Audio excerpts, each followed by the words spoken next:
News 18 తెలుగుకి స్వాగతం. దేశంలో ప్రపంచవ్యాప్తంగా జరిగిన టాప్ 10 బ్రేకింగ్ న్యూస్ను ఫాస్ట్గా సింపుల్గా తెలుసుకుందాం. గవర్నర్ కోటాలో కోదండరాం, అమీర్ అలీ ఖాన్ ఎమ్మెల్సీలుగా నియమించబడడాన్ని సవాల్ చేస్తూ దాఖలైన పిటిషన్లపై సుప్రీంకోర్టు సంచలన తీర్పునిచ్చింది. వీరి నియామకాలను నిలిపివేస్తూ అత్యున్నత న్యాయస్థానం స్టే విధించింది. గత ప్రభుత్వం చేసిన జిల్లాల విభజన అస్తవ్యస్తంగా ఉందని మంత్రి అనగాని సత్యప్రసాద్ విమర్శించారు. పరిపాలనా సౌలభ్యం కోసం ప్రజాప్రతినిధులు ప్రజలతో చర్చించి సెప్టెంబర్ చివరి నాటికి సరిహద్దుల మార్పు ప్రక్రియ పూర్తి చేస్తామని తెలిపారు. నాగార్జునసాగర్ జలాశయం పూర్తిస్థాయి నీటి మట్టానికి చేరడంతో 26 గేట్లు ఎత్తి నీరు విడుదల చేస్తున్నారు. ప్రస్తుతం ప్రాజెక్టులోకి ఇన్ఫ్లో, అవుట్ఫ్లో అధికంగా నమోదవుతున్నాయి. పశ్చిమ మధ్య బంగాళాఖాతంలో అల్పపీడనం కారణంగా తెలంగాణలో ఈరోజు రేపు భారీ వర్షాలు కురుస్తాయని వాతావరణ కేంద్రం రెడ్ అలర్ట్ జారీ చేసింది.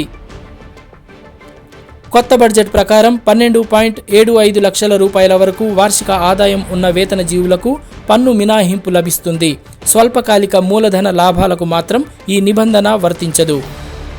ఢిల్లీ ఎన్సీఆర్ ప్రాంతం నుంచి వీధి కుక్కలను తొలగించాలన్న సుప్రీంకోర్టు తీర్పుపై జంతు హక్కుల సంస్థలు, కేంద్ర మాజీ మంత్రి మేనకా గాంధీ, రాహుల్ గాంధీ వంటి ప్రముఖులు అభ్యంతరాలు వ్యక్తం చేశారు. రష్యా నుంచి చమురు కొనుగోలుపై అమెరికా విధించిన సుంకాల సమస్య పరిష్కారం కోసం ప్రధాని నరేంద్ర మోదీ ఐక్యరాజ్యసమితి సమావేశాల సందర్భంగా డొనాల్డ్ ట్రంప్తో భేటీ అయ్యే అవకాశం ఉంది. ఉక్రెయిన్ రష్యా యుద్ధాన్ని ముగించేందుకు అమెరికా అధ్యక్షుడు డొనాల్డ్ ట్రంప్ రష్యా అధ్యక్షుడు పుతిన్తో అలస్కాలో సమావేశం కానున్నారు. వ్యూహాత్మకంగా కీలకమైన ఈ ప్రాంతం గతంలో రష్యా నుంచే కొనుగోలు చేయడం విశేషం. కృత్రిమ మేధ స్టార్టప్ పర్ప్లెక్సిటీ గూగుల్ క్రోమ్ బ్రౌజర్ను $34.5 బిలియన్ కొనుగోలు చేయడానికి ఆసక్తి చూపింది. రజనీకాంత్ నటించిన కూలీ చిత్రం విడుదల సందర్భంగా తమిళనాడులోని యూనో ఆక్వాకేర్ అనే సంస్థ తమ ఉద్యోగులకు సెలవు ఇచ్చి ఉచిత సినిమా టికెట్లు పంపిణీ చేసింది. ఈ నిర్ణయం సోషల్ మీడియాలో వైరల్ అయ్యింది. మరిన్ని ట్రెండింగ్ వీడియోల కోసం న్యూస్ 18 తెలుగు యూట్యూబ్ ఛానల్ను సబ్స్క్రైబ్ చేసుకోండి.